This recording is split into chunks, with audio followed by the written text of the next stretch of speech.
Success leaves clues, but so does failure. And if you pay close enough attention to the people who never quite make it, who always seem one step behind despite their talent and intelligence, you'll notice something remarkable. They all share the same fatal habit. They can't stop talking about what they're going to do. Vincent was one of the most brilliant architects I ever met. His designs were revolutionary, combining environmental sustainability with aesthetic beauty in ways that made conventional buildings look prehistoric. He had passion, talent, and a vision that could have transformed city skylines. Every morning, he'd arrive at his firm 2 hours early, sketching, refining, perfecting his concepts. His portfolio was a masterpiece waiting to happen. But Vincent had one fatal flaw. He believed that sharing his dreams would somehow make them more real, that talking about his ambitions would create accountability and support. During lunch breaks, he'd enthusiastically explain his latest concept to colleagues. At networking events, he'd detail his plans to open his own firm, describing exactly which clients he'd target, what his unique selling proposition would be, how he'd undercut the competition. He thought he was building relationships. He was actually arming his adversaries. There was another architect in his firm, a man named Derek, who smiled warmly at every lunch conversation, who asked thoughtful questions, who seemed genuinely interested in Vincent's vision. Derek took mental notes. He observed which clients Vincent was cultivating. He studied the innovative approaches Vincent was developing. And then, quietly, methodically, Derek began implementing those strategies himself. 6 months later, Vincent pitched his revolutionary concept to a major developer, a pitch he'd been preparing for over a year. The developer's response was cold and immediate. "We've already seen something remarkably similar from one of your colleagues. In fact, we've already awarded him the contract." Vincent's world collapsed in that moment. The dream he'd nurtured, refined, and openly shared had been stolen, repackaged, and presented by someone who understood a fundamental truth. Your goals are most vulnerable when they're still in development. But the tragedy wasn't just in the theft of ideas. Something more insidious happened to Vincent after that experience. He became cautious to the point of paralysis. He stopped trusting his own judgment. The psychological wound of having his dreams exposed and exploited created a barrier between him and future success. This is what most people don't understand about prematurely sharing your ambitions. The damage isn't just external, it's internal. When you announce your goals before you've made substantial progress, you trigger a series of psychological mechanisms that work against you. First, your brain experiences a premature sense of accomplishment. Studies in behavioral psychology have shown that talking about goals gives you a false sense of progress, reducing your actual motivation to achieve them. You get the dopamine hit from people's reactions without doing the actual work. Second, you invite doubt and negativity into your mental space. People project their own limitations onto your dreams. They'll tell you why it won't work, why you're not ready, why someone else already tried and failed. Even well-meaning friends become obstacles because they're operating from their own fears and experiences, not your potential. Third, you create competition where none needed to exist. The moment you reveal your strategy, you give others the opportunity to move faster, work harder, or simply steal what you've spent years developing. In business, in career advancement, in personal achievement, the element of surprise is often the difference between breakthrough success and bitter disappointment. Your goals and dreams deserve protection during their most vulnerable stage, conception and early development. Think of them like seeds planted in soil. They need darkness, protection, and time to establish roots before they can withstand exposure to harsh elements. When you constantly dig them up to show people, when you expose them before they're ready, they never develop the strength to survive. I've watched this pattern repeat itself countless times across industries and professions. The person who quietly builds their business while everyone thinks they're just working a regular job. The individual who develops their skills in private, then emerges with capabilities that seem to appear overnight. The entrepreneur who moves in silence and lets success make the noise. These are the people who understand that discretion isn't about being secretive or antisocial. It's about being strategic. There's a profound difference between isolation and strategic silence. You don't need to become a hermit or refuse all conversation about your work, but you need to become selective, intentional, and protective of your most valuable asset, your vision for your future. Share your progress with mentors who've already achieved what you're attempting. Discuss challenges with advisors who have wisdom to offer, not opinions to impose. But your deepest ambitions, your specific strategies, your timeline for execution, these should be guarded like the precious resources they are. Vincent eventually recovered from his devastating experience, but it took years. He had to rebuild not just his portfolio, but his relationship with his own dreams. He learned to work in silence, to let his completed projects speak louder than his preliminary plans ever could. When he finally launched his own firm, nobody saw it coming. He'd spent 3 years quietly building relationships, securing funding, and developing a client base. By the time people realized what he'd accomplished, he was already successful. This is the first truth about what you should never share: your goals, your dreams, your ambitious plans for the future. Not because you're being dishonest or withdrawn, but because you're being wise. You're protecting the most valuable thing you possess, your potential for transformation. Every great achievement in history was once a private thought, a secret ambition, a quietly nurtured dream. The achievers understood that premature exposure kills more dreams than failure ever could. Your aspirations are sacred. They're the blueprint for your future self, the bridge between who you are and who you're becoming. Guard them fiercely, work on them relentlessly, share them sparingly. And when you finally achieve them, let your success be the announcement the world never saw coming. The world doesn't need to know your plans. It only needs to see your results. Part 2. The shield of discretion. Money talks, but wise people know when to keep it silent. Understanding this distinction separates those who build lasting wealth from those who constantly struggle despite their earnings. Financial information represents the most intimate details of your life's choices, priorities, and vulnerabilities. Once exposed, it creates invisible chains that bind you to other people's judgments, expectations, and manipulations. Sophia built her catering business from absolutely nothing. She started in her apartment kitchen, taking small orders from neighbors, gradually expanding to corporate events and weddings. For 7 years, she worked 18-hour days, sacrificed vacations, postponed luxuries, and reinvested every profit back into equipment, staff, and marketing. Her business grew steadily, but growth came with pressure. Cash flow was tight. There were months when paying suppliers meant delaying her own salary.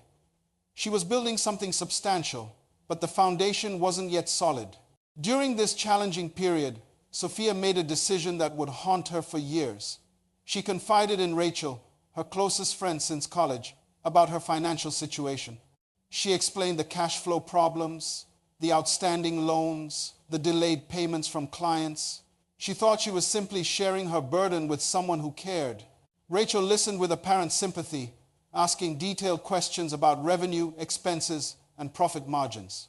3 months later, Rachel approached Sophia with a proposal. She wanted to invest in the catering business, become a partner, help alleviate the financial stress.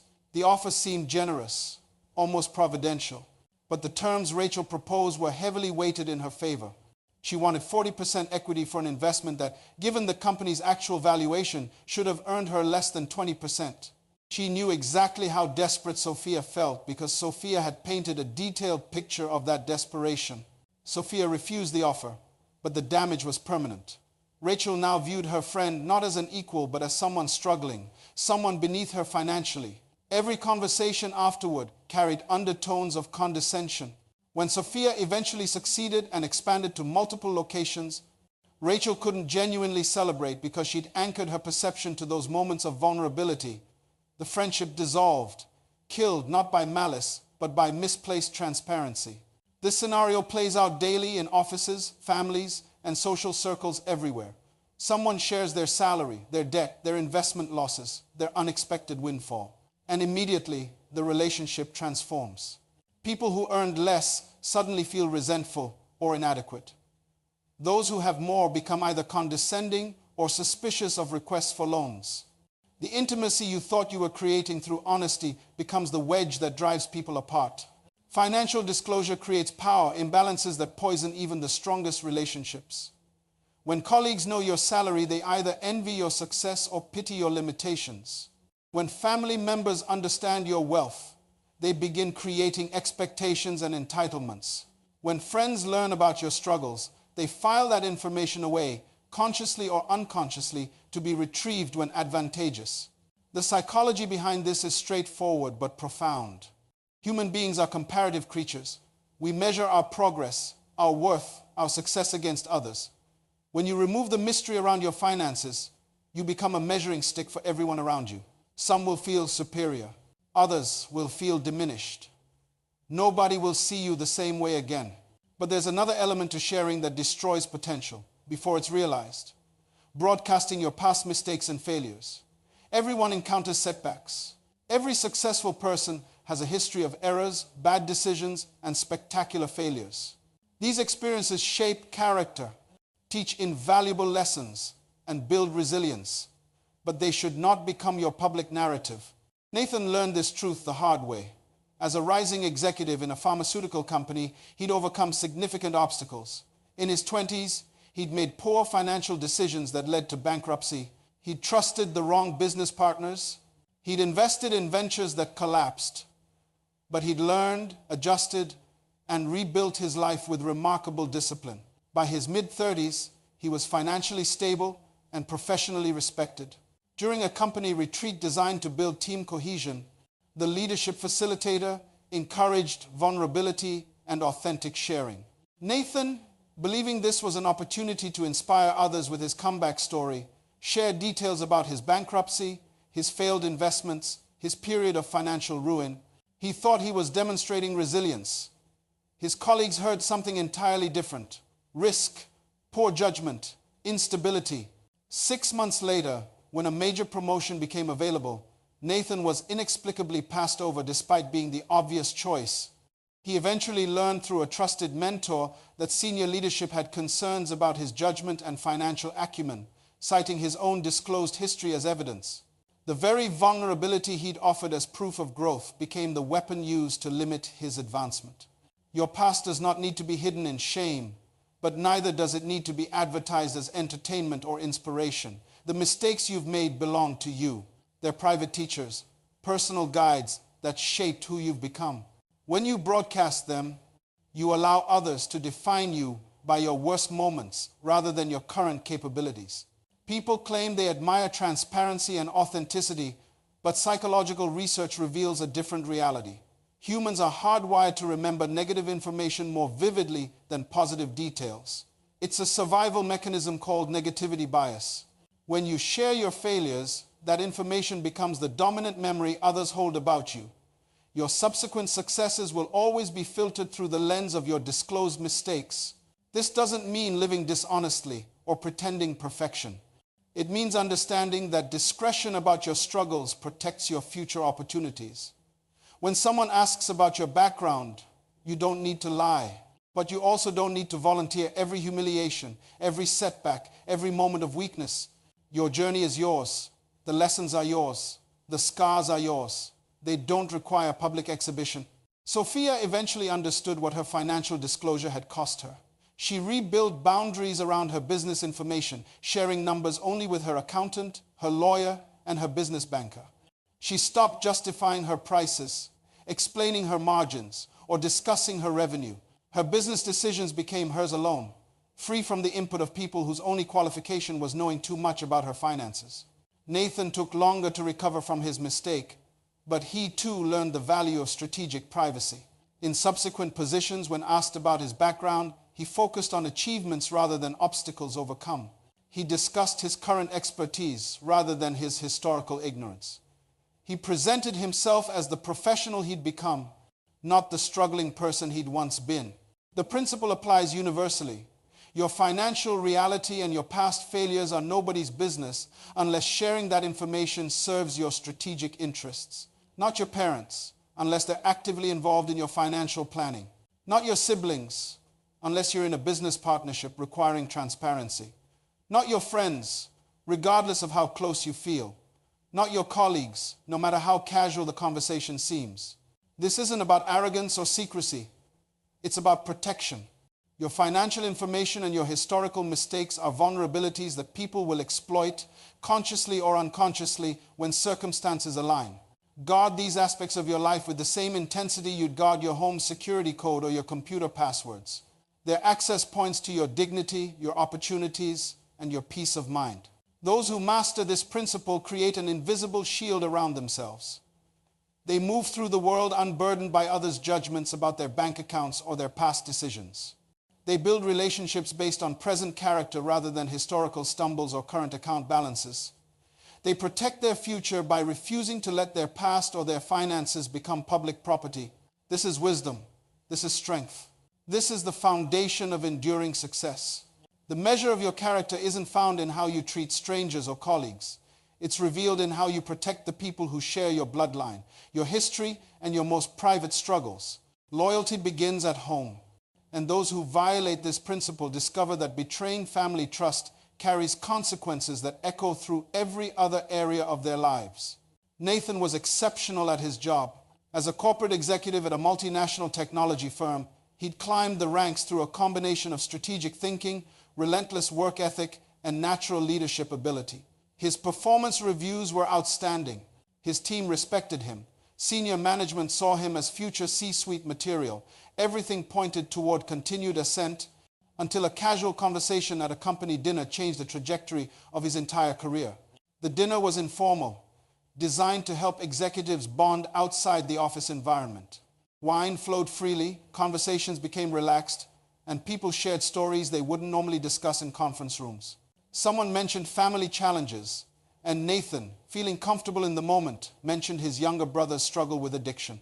He spoke about it compassionately, describing the family's efforts to support his brother through rehabilitation, the relapses, the ongoing worry that consumed his parents.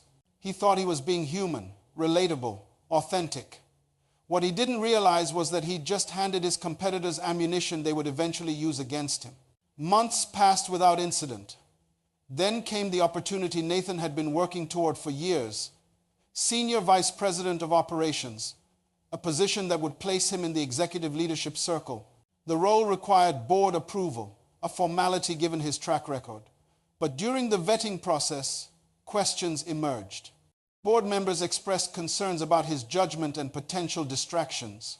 One member specifically mentioned family situations that might impact focus and decision-making. Nathan was stunned.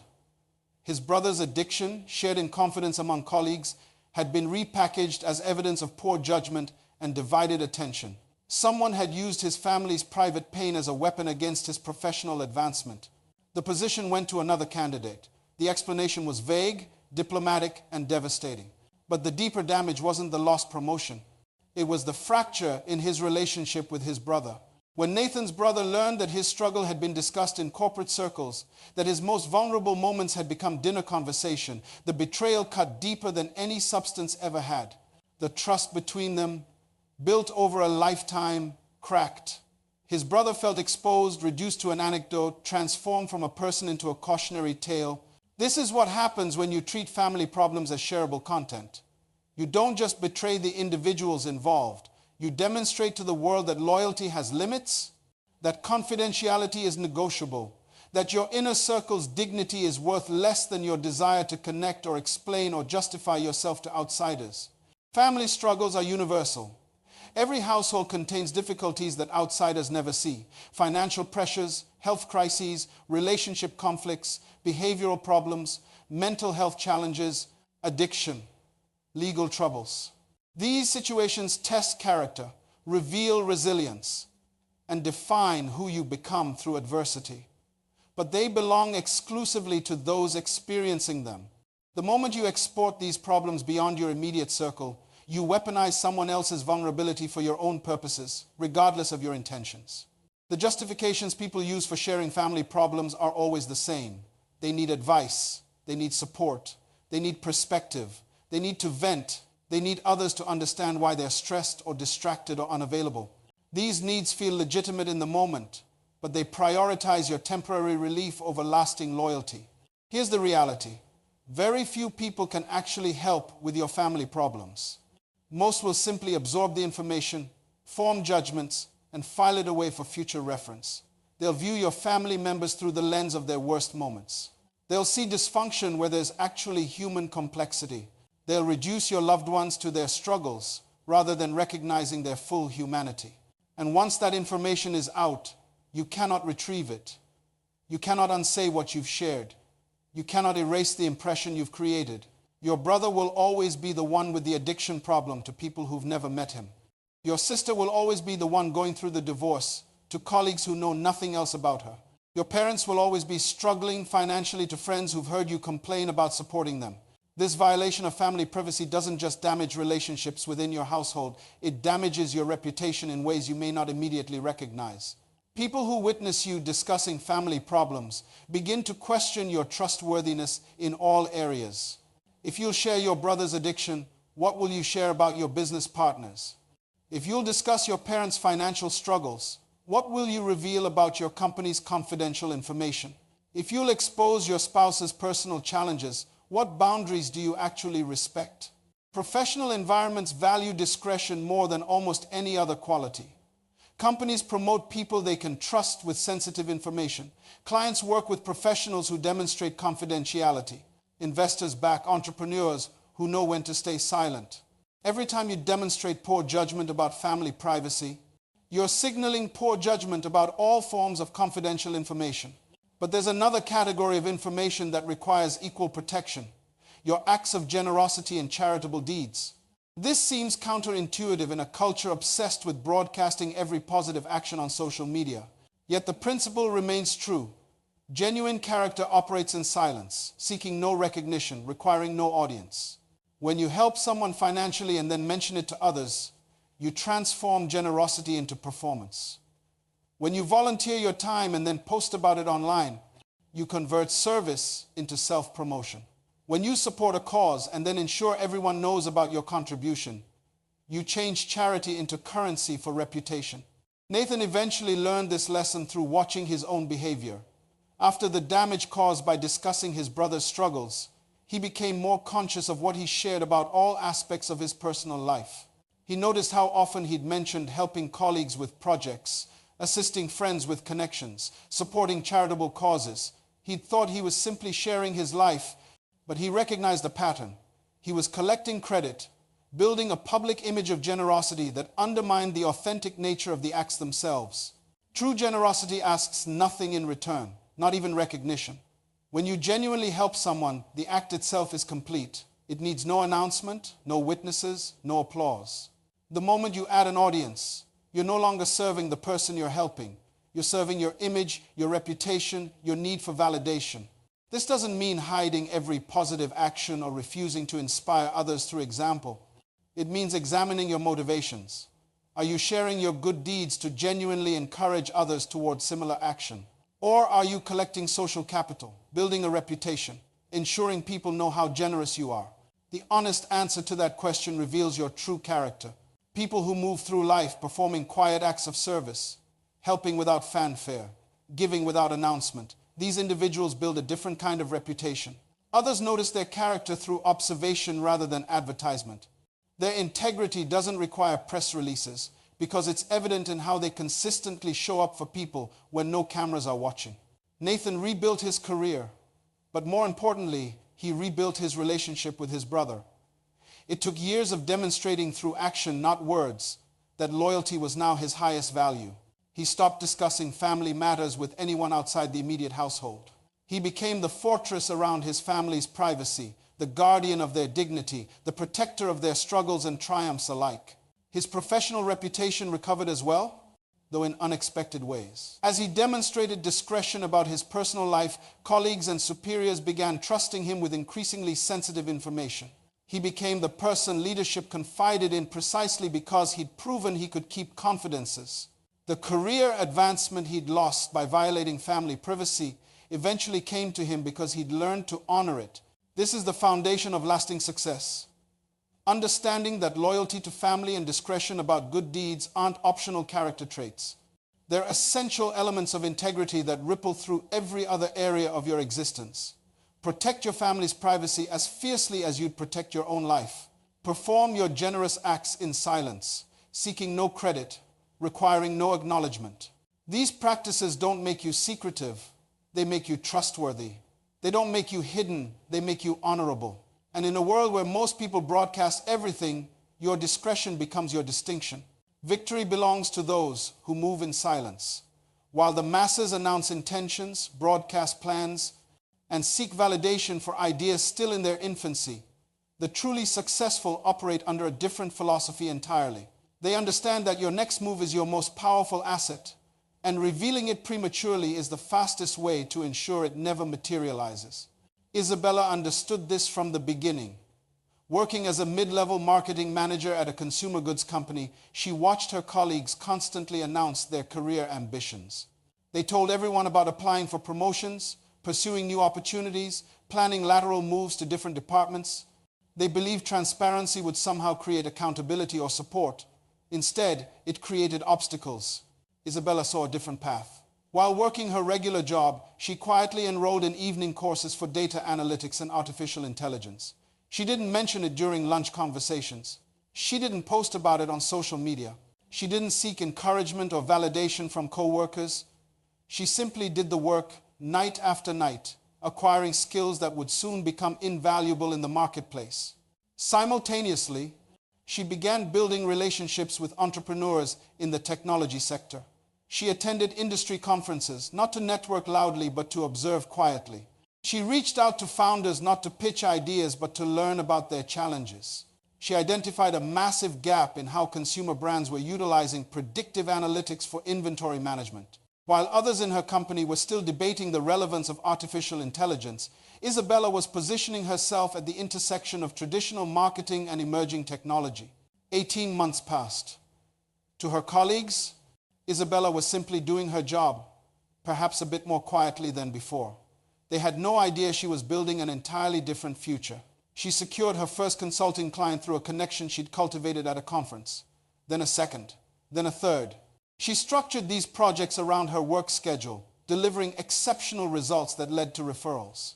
When Isabella finally gave notice at her company, the reaction was complete shock. Her manager thought she was leaving for a competitor. Her colleagues assumed she'd been recruited away. Nobody imagined she'd built her own consulting firm because she'd never mentioned it. Not once, not to anyone.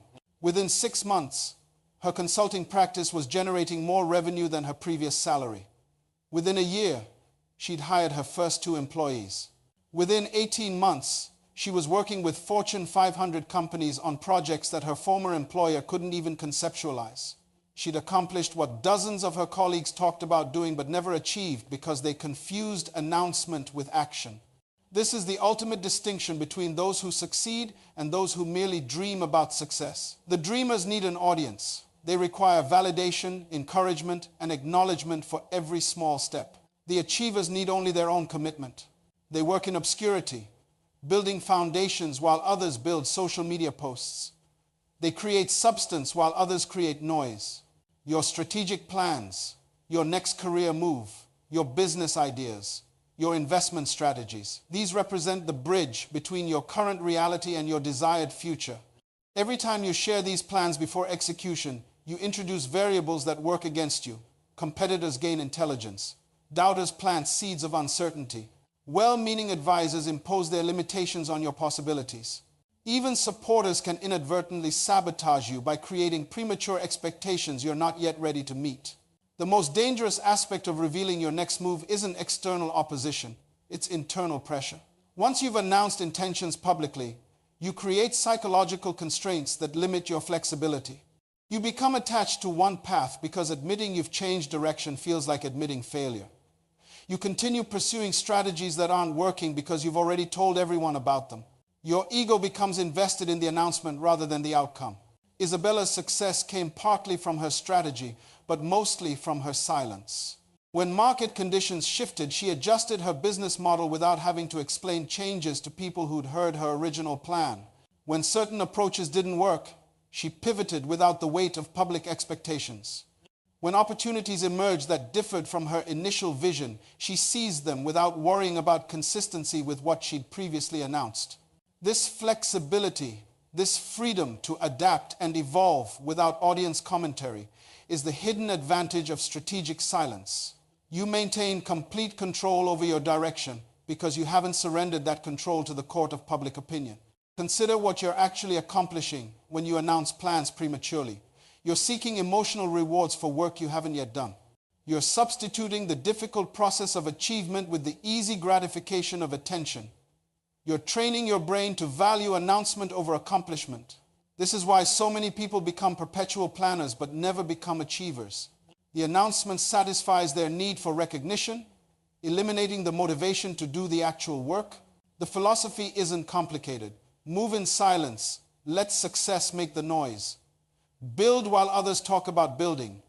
Execute while others plan to execute. Achieve while others announce intentions to achieve. The gap between you and everyone else widens with each quiet day of focused action they never see coming. Isabella's former colleagues eventually learned about her success when her company was featured in industry publications. Some felt inspired. Most felt confused, wondering how they'd missed the signs. A few felt resentful, as if she'd somehow cheated by not including them in her journey. But Isabella understood something they didn't. Success isn't a group project requiring everyone's input and approval. It's an individual journey requiring focus, commitment, and strategic discretion. These principles, protecting your goals, guarding your financial information, maintaining family privacy, performing good deeds quietly, and keeping your next move confidential, aren't separate strategies. They're interconnected elements of a single philosophy: strategic discretion. Together, they create an invisible shield around your life, your opportunities, and your potential for extraordinary achievement. Most people will never embrace this approach because it requires something uncomfortable: delayed gratification. It means doing significant work without immediate recognition. It means making progress without public celebration. It means trusting your own judgment more than you trust the crowd's validation. This discomfort is precisely why so few people achieve exceptional results while so many settle for average outcomes. The world rewards those who execute, not those who merely announce. History remembers the builders, the doers, the silent architects of transformation. Nobody celebrates the person who talked about writing a book. They celebrate the author who published one. Nobody admires the entrepreneur who announced a business idea. They admire the founder who built a profitable company. Vincent recovered and built his architectural empire in silence.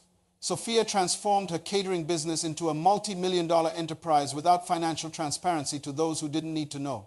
Nathan restored his career and protected his family with unwavering discretion. Isabella created her consulting powerhouse while everyone else was still planning. Each discovered the same truth: silence isn't emptiness. It's power concentrated and protected. You now stand at a choice point. You can continue operating the way most people do, broadcasting intentions, seeking approval, announcing plans, and wondering why success remains elusive. Or you can embrace a different path, one traveled by every person who's ever achieved something remarkable. That path requires silence when others clamor for attention.